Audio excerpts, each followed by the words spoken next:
Good morning students. Today I will describe you heterotrophic nutrition. Heterotrophic nutrition में you observe here heteros means other, troph means nutrition. Those organisms which cannot prepare their food by itself by the inorganic matter, they are called heterotrophs, and these organisms have no capability to prepare their food. They are also called the consumers. As you earlier studied about the primary consumer, secondary consumer and tertiary consumer. Primary consumers are those who depend on the green plants. They are called primary consumer. When the primary consumer eat the green plants, then they are eaten by the secondary consumer. Secondary consumer are eaten by the tertiary consumer. These all have capability to prepare. They have no capability to prepare their food. They are further classified. इनको आगे classified किया गया है holozoic, saprophytic and parasitic mode of nutrition. As you know that holo means क्या होता है? Holo means whole. Zoic means animals. These animals which are taken their food by the holozoic type of nutrition, they are mostly animals and they have capability to take their food as it whole and it converts it by the action of enzymes. These enzymes are prepared in their body and these complex food are then converted into its simplest and absorptive form and used it in their body in the form of energy. These digestive substances which are digested in their body, they are intracellular digestion or extracellular digestion.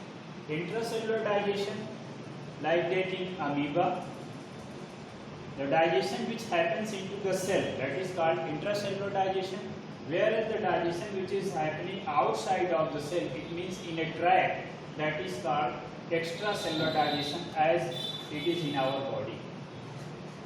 On the basis of their holozoic nutrition, these are further classified into three main parts. One is herbivores, and there is carnivores, and next one is the omnivores. Herbivores, herbs means plants. Those organisms which totally depend on the plants. They eat only plants and they digest it and use these digestive substances and prepare their own food out. They prepare their requirement of energy. Second one is the carnivorous. Those organisms which are here found, that is herbivores, they are eaten by the carnivores. It means they are flesh eaters. ये मांस खाने वाले होते हैं. And third one is the omnivorous. They can eat plant as well as animals also, and they are flesh eaters as well as vegetarian eaters. Vegetative substance they can eat. Second one, saprophytic or saprotrophic nutrition. In saprotrophic nutrition, what the meaning of sapros? Sapros means rotten.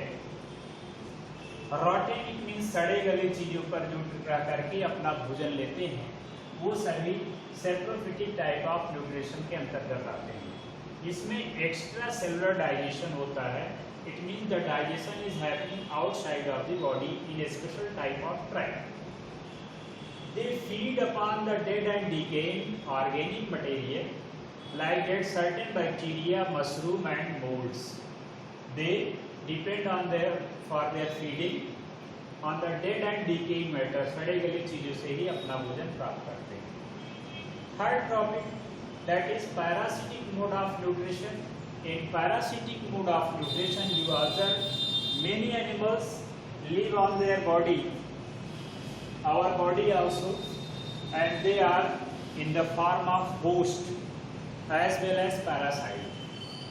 The organisms which depend on the other organisms, they feed on other organisms, they are called parasite, and from which or from there they use their food, their nourishment, they are called host. They are also of two types. One is ectoparasite, another is endoparasite. Ectoparasite are those which found on the upper surface of the body, that is leech. Another one is tapeworm and ascaris. They are found inner side of our body. That is tapeworm and ascaris. They feed internal body side and they are called endoparasite. One plant parasite is also written here, that is Kastuta, is also plant parasite. It feeds on the plants also. Okay students, thanks.